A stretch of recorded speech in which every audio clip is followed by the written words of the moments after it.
Hello dear students, good morning and welcome to this session of ICT Virtual Classroom. Dear students, मेरा नाम है Rajesh Chamola, teacher science ICT Virtual Classroom Dehradun से। और इस session में हम लोग डिस्कस करने वाले हैं क्लास 10th की साइंस को, यानी कक्षा 10 विज्ञान के विषय को हम लोग डिस्कस करने वाले हैं। सबसे पहले मैं उम्मीद करता हूं आप सबके सब फिट फाइन और हेल्दी होंगे और बिल्कुल रेडी होंगे क्लास के लिए। आप लोग अपनी पोजीशंस ले चुके होंगे और आपके हाथ में कॉपी और पेन होगा। जो चीजें यहाँ बताई जाएंगी उनको जरूर नोट डाउन कीजिएगा और अब से लेकर अगले 30-40 मिनट तक आप अपना ध्यान स्क्रीन पर बनाए रखिए। तो डियर स्टूडेंट्स, मैं आप सभी का स्वागत करता हूँ इस क्लास में। अपनी पिछली क्लासेस में साइंस में हम लोग क्या क्या बातें कर चुके हैं, पहले एक बार उसका क्विक रिवाइज कर लेते हैं। हम लोग डिस्कस कर चुके हैं कि किस प्रकार से हम पहले चैप्टर में हमने देखा था रासायनिक अभिक्रियाएं किस प्रकार से होती हैं और रासायनिक समीकरण किस प्रकार से लिखते हैं, किस प्रकार से बनती हैं, क्या उनके डेफिनेशन है, कितने प्रकार की रासायनिक अभिक्रियाएं होती हैं, एटसेट्रा। अगले सेकंड चैप्टर में हम लोग जिसको अभी कंटिन्यू कर रहे हैं और आने वाले कुछ ही दिनों में ये चैप्टर भी कंप्लीट हो जाएगा। इस चैप्टर में हमने अम्ल, क्षार और लवण को समझा है। अब तक हम अम्ल क्षार के बारे में बात कर रहे हैं, अब धीरे धीरे हम लवण वाले पार्ट पर आना स्टार्ट कर रहे हैं, यानी सॉल्ट को अब हम आज की क्लास या अगली क्लास से समझना स्टार्ट करेंगे। अपनी पिछली क्लासेस में हमने क्या बात करी है, रिसेंटली हमने समझा है पीएच स्केल को।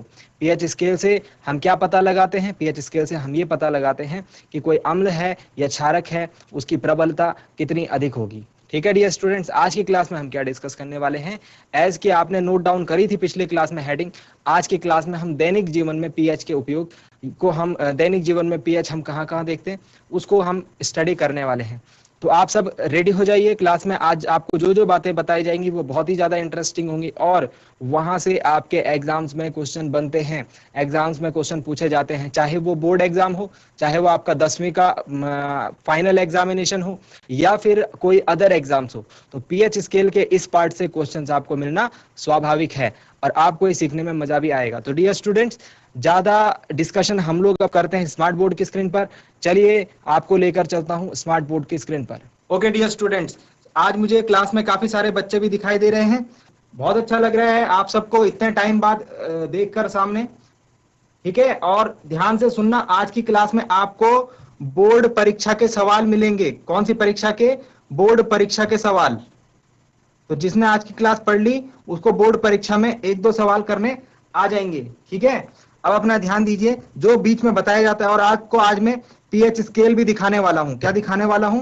पीएच स्केल कैसा दिखता है और किस प्रकार से आप उसको यूज करते हैं, ये भी मैं आज दिखाने वाला हूं। ठीक है, तो अपना ध्यान जो है स्क्रीन पर बनाकर रखिए, आज आपको काफी कुछ सीखने को मिलेगा। चैप्टर नंबर 2 हम पढ़ रहे हैं। चैप्टर नंबर 2 जिसका कि क्या नाम है? चैप्टर नंबर 2 जिसका नाम है अम्ल, हेडिंग डालिए, अम्ल, क्षारक तथा लवण। अम्ल, क्षारक तथा लवण, एसिड्स, बेसिस एंड सॉल्ट।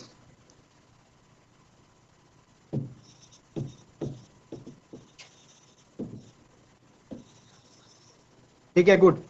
इसमें पिछली क्लास में हमने पीएच स्केल को पढ़ा था। पीएच स्केल कितने बच्चों को याद है कि हमने पीएच स्केल पढ़ा था पिछली क्लास में? हाथ खड़े करके बताओ जरा, कितने बच्चों को याद है हमने पिछली क्लास में पीएच स्केल पढ़ा था? किन किन बच्चों ने पढ़ी थी पिछली क्लासेस, जरा हाथ खड़े करके बताना। पीएच स्केल पिछली क्लास में किस किस ने पढ़ा था? कल की क्लास में पढ़ा था हमने। ओके गुड, काफी बच्चों के हाथ खड़े हैं। ठीक है, हाथ नीचे। तो पीएच स्केल को एक बार जल्दी से बता देता हूं। पीएच स्केल में क्या होते हैं? कलर्स होते हैं, रंग होते हैं। ये रंग क्या बताते हैं? ये रंग नंबर्स बताते हैं।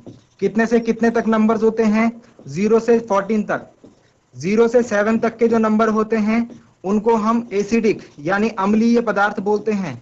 7 से 14 तक जिन पदार्थों का पीएच होता है, जिन विलयनों का पीएच होता है, उनको हम बेसिक यानी क्षारीय बोलते हैं, क्षारकीय। और जिन विलयनों का पीएच 7 होता है उन्हें हम उदासीन या फिर न्यूट्रल कहते हैं। ठीक है, ये सारी बातें हम कर ली थी। हमने काफी सारी वस्तुओं के पीएच देखे भी थे, है ना? काफी सारी वस्तुओं के पीएच देखे भी थे हमने। ठीक हो गया। अब चलिए मैं आपको दिखाता हूं कि पीएच किस प्रकार से दिखता है। तो डियर स्टूडेंट्स, आपने ध्यान दीजिएगा, ये लेबोरेटरी में जब आप केमिस्ट्री की लैब में, जब आप रसायन विज्ञान की प्रयोगशाला में प्रैक्टिकल करने जाएंगे और टीचर आपसे पूछेंगे कि बताइए पीएच स्केल कौन सा है, इसमें से आप पीएच इंडिकेटर, पीएच सूचक को बताइए। तो देखिए इस प्रकार का एक बॉक्स होगा, इस प्रकार का एक बॉक्स होगा। इसमें अगर आपको दिख रहा होगा तो सामने लिखा है यूनिवर्सल। सामने क्या लिखा है? यूनिवर्सल, यहाँ पर, ठीक है। यूनिवर्सल मतलब मैंने बताया था, अगर आपको दिख रहा है तो ओके, नहीं दिख रहा है तो मैं पढ़ के बता रहा हूं, आप वहां पर देखना, ठीक है। थोड़ा जूम इन करेंगे इसे।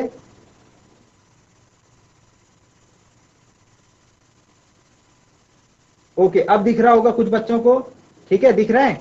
यूनिवर्सल और पीएच पेपर लिखा है नीचे, लिखा है ना। तो मतलब यूनिवर्सल, और ये कौन सा पेपर है? पीएच पेपर, ठीक है। पीएच स्केल जो है इसके अंदर है। अब कैसे दिखता है पीएच स्केल, इसको देखते हैं। तो इसके अंदर से मैंने पीएच स्केल ले लिया है। तो इस प्रकार का आपको दिख रहा है। कल जो हमने क्लास में पढ़ा था, देखो इसके ऊपर आपको क्या दिख रहे होंगे? बहुत सारे कलर्स दिख रहे होंगे, बहुत सारे कलर्स दिख रहे हैं इसके ऊपर। ऊपर लाल से लेकर नीचे नीला तक रंग दिख रहे हैं, है ना। तो ये इंडिकेटर है, इनको क्या नंबरिंग दी हुई है? इसमें 1 से 11 तक नंबरिंग दी हुई है, जैसे कि आप देख रहे होंगे।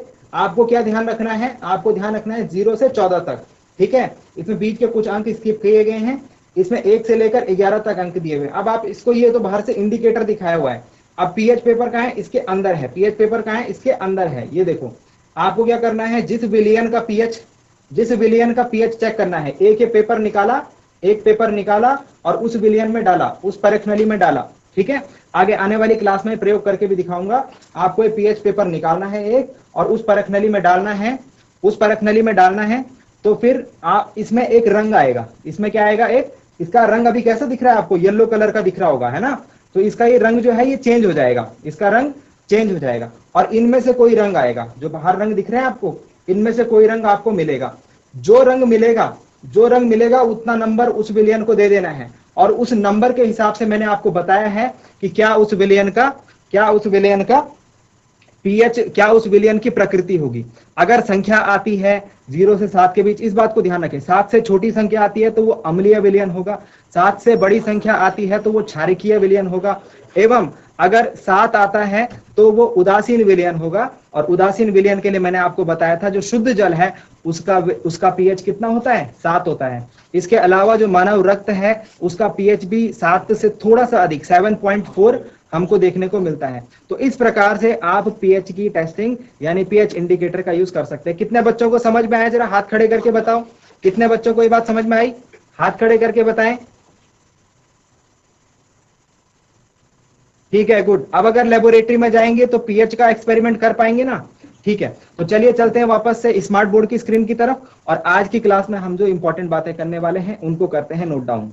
तो डियर स्टूडेंट्स, हमने अभी तक ये चीजें सीख ली हैं पीएच के बारे में। अब आज हम देखने वाले हैं, हेडिंग डालिए पीएच इन एवरीडे लाइफ। आज की हेडिंग डालिए, आज हम क्या पढ़ने वाले हैं? आज हम लोग पढ़ने वाले हैं, हेडिंग पुटअप कीजिए सभी बच्चे मेरे साथ, लिखिए दैनिक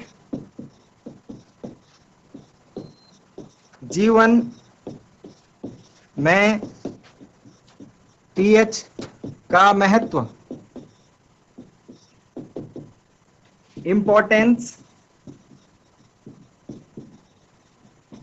of pH in everyday life.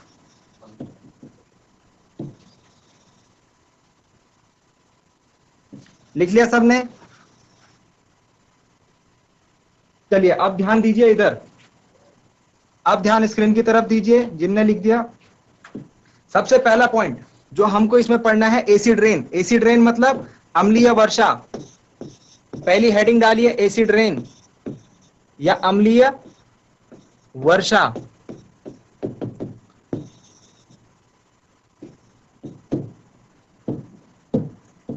अम्लीय वर्षा क्या होती है स्टूडेंट्स? आपने देखा होगा जब आपके आसपास बारिश होती है तो बारिश का जो पानी है ये कहां कहां जाता है? ये आपके घरों की दीवारों पर, खेत, इसके अलावा नदी, तालाब आदि। जरा ध्यान से समझना इसको। आप लोग इसको खुद से लिख पाओगे इसके बाद। तो जो बारिश का पानी होता है वो कहाँ कहाँ गिरता है? जब बारिश होती है वो घर की दीवारों पर गिरता है, खेतों में गिरता है, नदी तालाब आदि में गिरता है। अब ये बारिश बनती कैसे है? आपको पता है बारिश किससे होती है? बादलों से होती है ना, क्लाउड्स के। और ये क्लाउड्स कैसे बनते हैं? ये क्लाउड्स जो गैसेस होती हैं, गैसें होती हैं कहां से? पृथ्वी से ऊपर की तरफ जो उड़ती हुई गैसें होती हैं, वो उन गैसों से ये क्लाउड बनते हैं, उन गैसों से ये बादल बनते हैं। तो मेनली हम बोलते हैं जो जल होता है, आपने वाटर साइकिल पढ़ा होगा, जल चक्र पढ़ा होगा।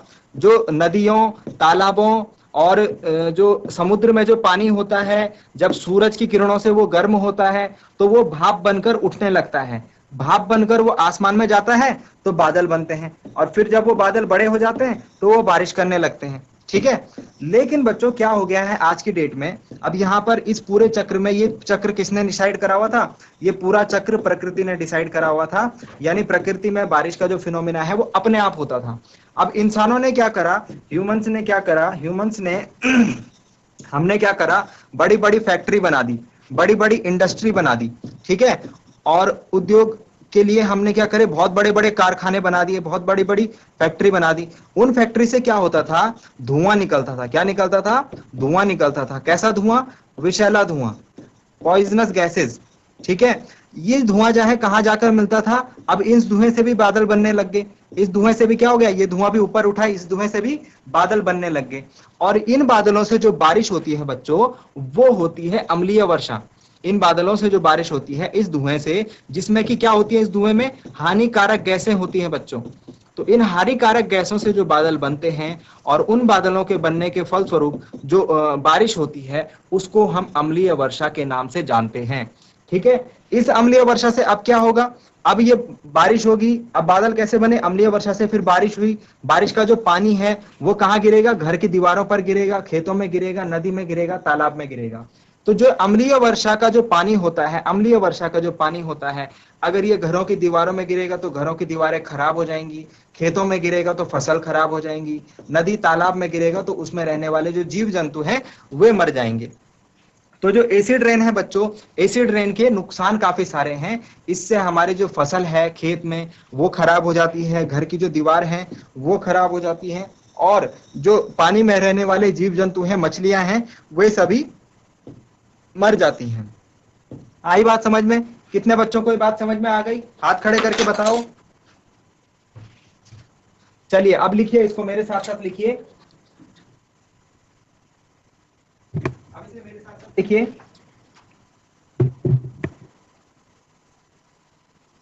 जब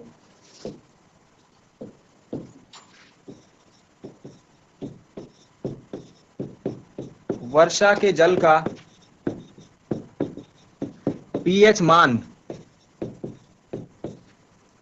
वर्षा के जल का पीएच मान 5.6 से कम हो जाता है,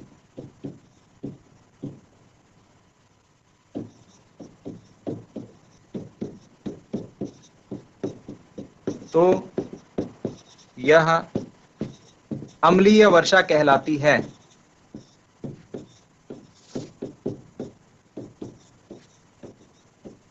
अम्लीय वर्षा कहलाती है।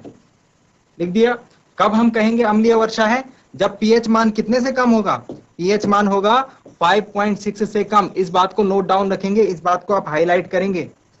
जब वर्षा के जल का पीएच मान 5.6 से कम होता है तो यह अम्लीय वर्षा कहलाती है। ठीक है। अब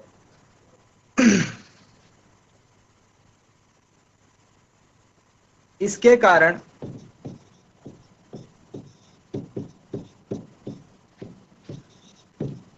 घरों की दीवारें खराब हो जाती हैं, कॉमा कॉमा खेतों में फसल खराब हो जाती है एवं जलीय जीवधारियों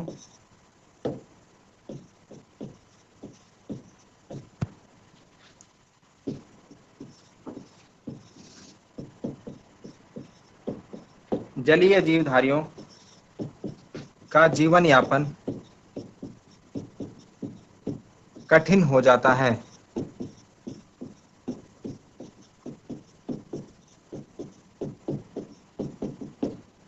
ठीक हो गया, आ गई बात समझ में। इतनी बातें आपको अम्लीय वर्षा में लिखनी है। कब होती है अम्लीय वर्षा?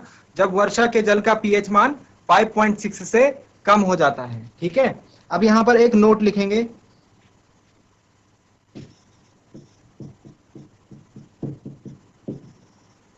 एक नोट में लिखिए आप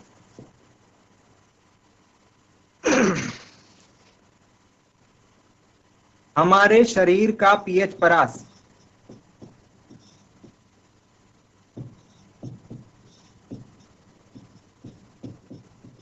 यानी हमारी बॉडी की पीएच रेंज, हमारे शरीर का भी कुछ ना कुछ पीएच मान होता है।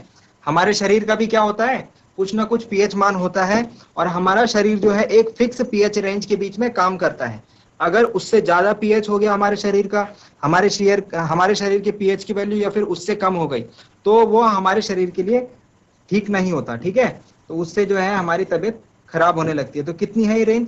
7.0 से लेकर 7.8 तक। कितनी है ये वैल्यू? 7.0 से 7.8 तक। तो मतलब अगर हमारे शरीर का पीएच 7.0 से 7.8 के बीच में है, तो हमारा शरीर ठीक ढंग ढंग से काम करेगा। अगर ये इससे कम या ज्यादा होता है, तो फिर हमारे शरीर को दिक्कत होने लगेगी, तकलीफ होने लगेगी। ठीक है, आई बात समझ में? चलिए, तो ये हो गया एसिड रेन। हमने देखा दैनिक जीवन में पीएच का उपयोग, पहला उपयोग एसिड रेन।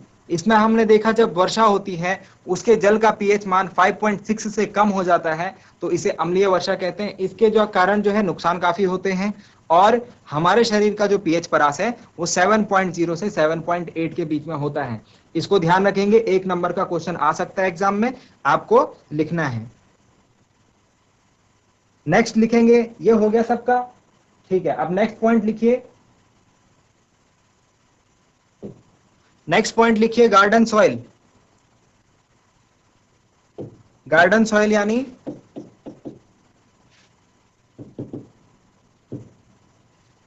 सेकंड पॉइंट, बगीचे की मिट्टी।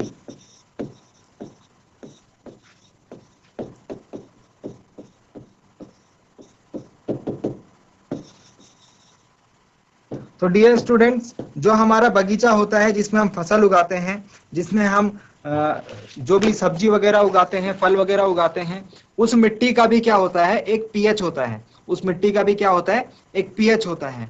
और हर एक पौधे के लिए, हर एक विशेष प्रकार के पौधे के लिए एक विशिष्ट प्रकार के पीएच की आवश्यकता होती है। ठीक है, तो जो बगीचे की मिट्टी है उसका पीएच जो है आपको किसी भी वैल्यू में मिल सकता है। अब किसी एक पौधे के लिए आपको किसी एक निश्चित पीएच परास की बगीचे की मिट्टी चाहिए। ठीक है, तो इसमें लिखेंगे मेरे साथ, अच्छी उपज के लिए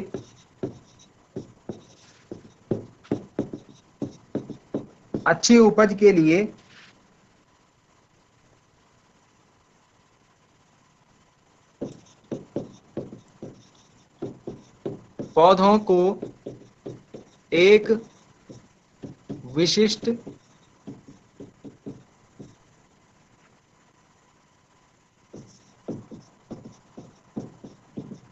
पीएच परास की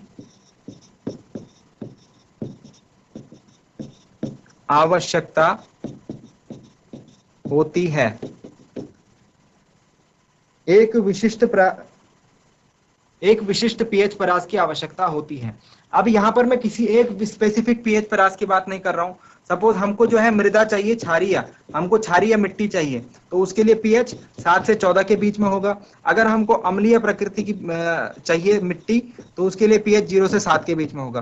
तो इसको मैं लिखा नहीं रहा हूं। इसके लिए आप क्या करेंगे? आपको क्या करना है? एक सूची तैयार करनी है। क्या करना है? एक सूची तैयार करनी है। ये आपकी एक्टिविटी है। इस सूची में आपको लिखना है जो आपके आसपास जो पेड़ पौधे हैं वो किस प्रकार के हैं, किस प्रकार के पेड़ पौधे हैं, और जो मिट्टी है उसका पीएच क्या हो सकता है संभवतः, ये आपको अनुमान लगाना है। तो इतना काम आप करेंगे। जो आपके आसपास जो मिट्टी है उसका पीएच इकट्ठा करने की कोशिश कीजिए। ठीक है, उसके पीएच मान इकट्ठा करने की कोशिश कीजिए। और उसके बाद आपको देखना है कि जहां से आपने मिट्टी देखी है वहां पर कौन से पौधे उपज रहे हैं, वहां पर जो पौधे उपज रहे हैं उनके नाम क्या क्या हैं। ठीक है, इतना काम करना है, इसमें इतना ही। ठीक, इसमें आपको एक्टिविटी करनी है। नेक्स्ट पॉइंट लिखिए, थर्ड नंबर का पॉइंट लिखिए, डाइजेशन। डाइजेशन यानी पाचन तंत्र।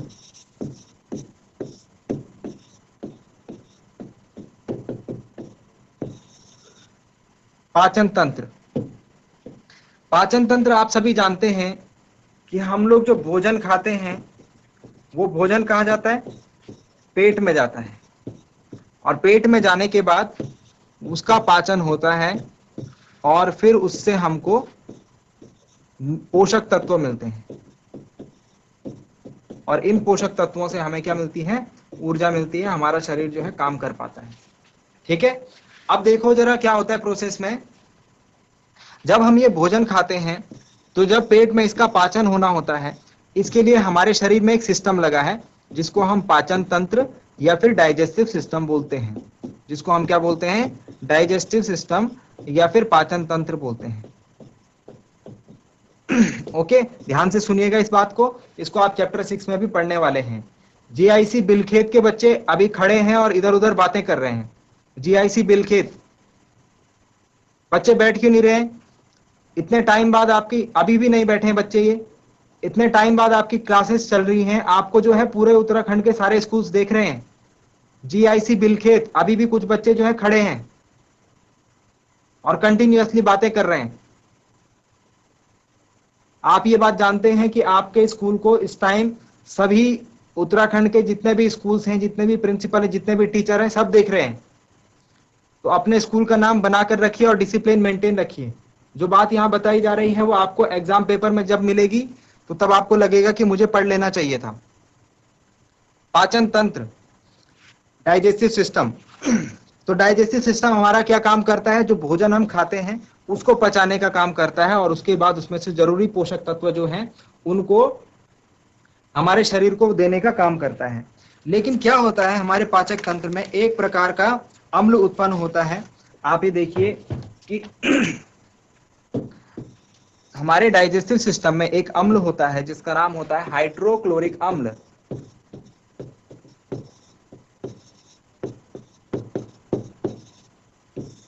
हाइड्रोक्लोरिक अम्ल, ये हाइड्रोक्लोरिक अम्ल क्या है? देखो एक इंटरेस्टिंग सी बात, ये क्या है, अम्ल है। अम्ल मैंने कहा था हाइड्रोक्लोरिक अम्ल जो है ये हमारे लिए क्या है, हानिकारक है। ये हमारे शरीर के लिए क्या है, हानिकारक है। लेकिन आपको ये जान के हैरानी होगी कि ये अम्ल जो है हमारे पेट में बनता है। कहाँ बनता है? पेट में बनता है। तो आप ये सोचिए कि जब ये अम्ल हमारे लिए हानिकारक है और ये हमारे पेट में ही बनता है, तो ये हमारे पेट को नुकसान क्यों नहीं पहुंचाता? मैंने क्या क्वेश्चन पूछा आपसे कि हाइड्रोक्लोरिक अम्ल जो है, इससे पहले हमने क्या बात बताई थी, हाइड्रोक्लोरिक अम्ल हमारे लिए हानिकारक होता है। लेकिन अभी मैं क्या बात बता रहा हूं आपको कि ये हमारे पेट में ही बनता है। तो जब ये अम्ल हमारे पेट में ही बनता है तो हमें कोई हानि क्यों नहीं पहुंचाता? हमें कोई हानि क्यों नहीं पहुंचाता? ठीक है, क्वेश्चन समझ गए? कितने बच्चे समझे इस क्वेश्चन को? जरा हाथ खड़े करो। ठीक है, तो आपको क्या करना है, इसका उत्तर हाथ नीचे कर दीजिए, थैंक यू। इसका उत्तर ढूंढने की कोशिश करनी है। इसका क्या करनी है, उत्तर ढूंढने की कोशिश की। हाइड्रोक्लोरिक अम्ल हानिकारक अम्ल होता है हमारे लिए, लेकिन ये हमारे पेट में ही बनता है, तो ये हमें कोई हानि क्यों नहीं पहुंचाता। अब हम आते हैं टॉपिक पर। तो ये जो हाइड्रोक्लोरिक अम्ल है बच्चों, ये हमारे पेट में बनता है। क्या होता है, कभी कभी हमारा जो उदर है, उदर मतलब जो पेट है, जहां से ये अम्ल पेट में आता है, ये क्या करता है, हाइड्रोक्लोरिक अम्ल को अधिक मात्रा में, हमारे पेट में हाइड्रोक्लोरिक अम्ल जो है अधिक मात्रा में आ जाता है। ठीक है, अब अधिक मात्रा में आ जाता है तो जो कुछ मात्रा तो इसकी भोजन को पचाने में निकल जाएगी, कुछ मात्रा इसकी भोजन को पचाने में निकल जाएगी, लेकिन कुछ मात्रा इसकी शेष रह जाएगी, पेट में ही रह जाएगी। ठीक है, अधिक मात्रा में जब हाइड्रोक्लोरिक अम्ल हमारे उदर में बनेगा तो कुछ मात्रा में तो उसका भोजन को जो हमने खाना खाया है उसको वो डाइजेस्ट कर देगा, लेकिन कुछ मात्रा उसकी हमारे पेट में शेष रह जाएगी। जो ये मात्रा पेट में शेष रह जाती है, इसकी वजह से हमें पेट में जलन का एहसास होता है और दर्द का अनुभव होता है। इसकी वजह से क्या होता है, हमें पेट में जलन का एहसास होता है और दर्द का एहसास होता है। तो हम क्या करते हैं बच्चों, इतनी बात समझ में आ गई?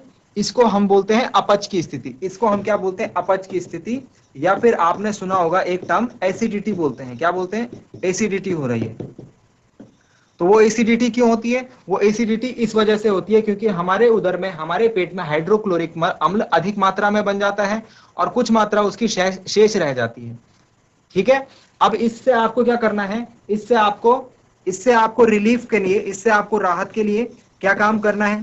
तो जब भी आपको अम्ल से राहत पानी होगी, आपके पास एक अभिक्रिया है। आपके पास क्या है, एक अभिक्रिया है। कौन सी अभिक्रिया, उदासीनीकरण अभिक्रिया।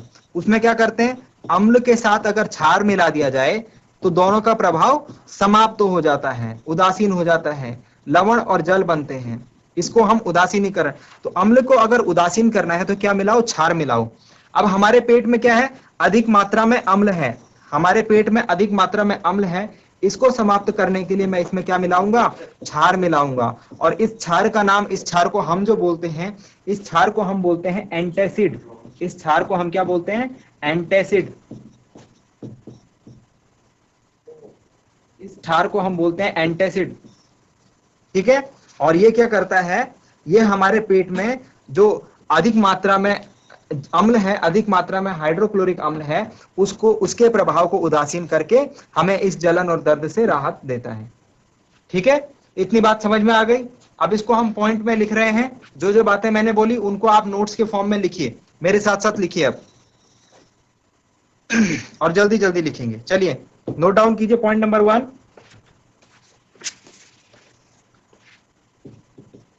भोजन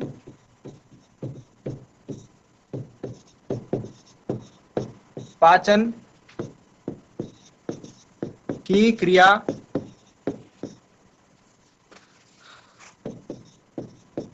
के समय हमारा उदर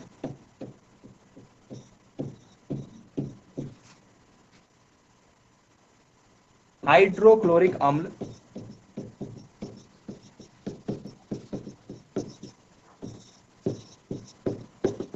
इंग्लिश में क्या लिखते हैं, हाइड्रोक्लोरिक एसिड,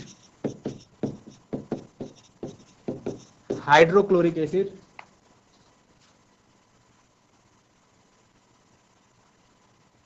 हाइड्रोक्लोरिक अम्ल उत्पन्न करता है।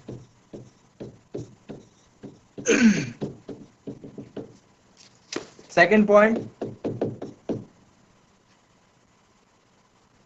अपच की स्थिति में, अपच यानी एसिडिटी की स्थिति में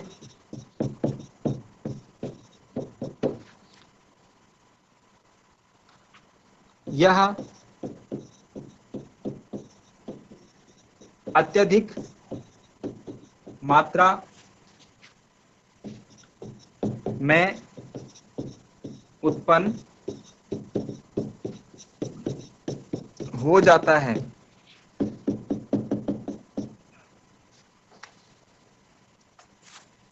जिस कारण दर्द एवं जलन का अनुभव होता है।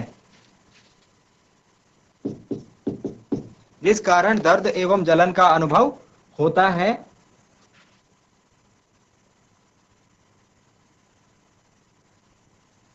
इस दर्द से मुक्ति हेतु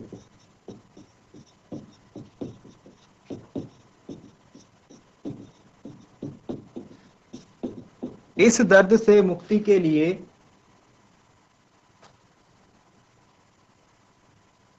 क्षारक, ब्रैकेट में लिखेंगे एंटासिड,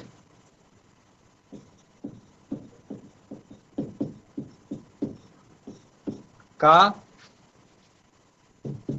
प्रयोग किया जाता है।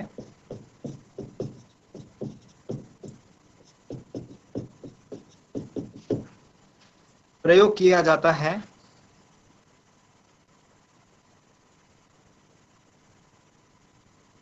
फिफ्थ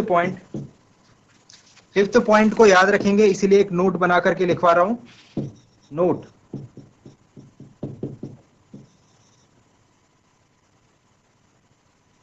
एक एंटासिड का नाम मैग्नीशियम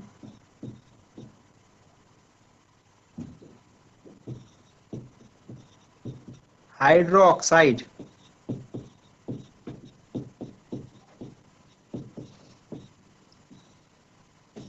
इसका दूसरा नाम है मिल्क ऑफ मैग्नीशिया, इंग्लिश में इसे बोलते हैं magnesium hydroxide, milk of magnesia. और इसका रासायनिक सूत्र है MgOH होल ट्वाइस। पहले चैप्टर में हमने पढ़ा था मैग्नीशियम हाइड्रोक्साइड का जो सूत्र होता है MgOH होल ट्वाइस। ये क्या है, एक कैसा क्षारक है, ये दुर्बल क्षारक है। दुर्बल क्षारक दो प्रकार के बताए थे ना, प्रबल क्षारक और दुर्बल क्षारक। तो इसका पीएच मान 7 से थोड़ा अधिक होगा, 7 से 8-9 इस रेंज में होगा, ठीक है, ज्यादा अधिक नहीं होगा। मैंने लिखवाया है आपको मिल्क ऑफ मैग्नीशिया का पीएच, कल की क्लास में आप चेक कर सकते हैं। सभी बच्चों ने नोट डाउन कर लिया?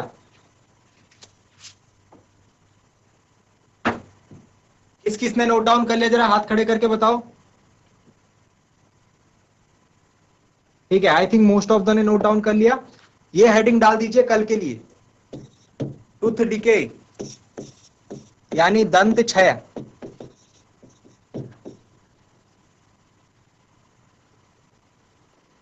चलिए तो डियर स्टूडेंट्स, आज की क्लास पढ़ के आपको कैसा लगा?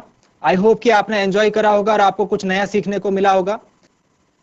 तो डियर स्टूडेंट्स, उम्मीद करता हूं आज की क्लास में जो बातें आपको बताई गई वो आपको समझ में आई होंगी, इंटरेस्टिंग लगी होंगी और आज की क्लास में आपने एंजॉय किया होगा।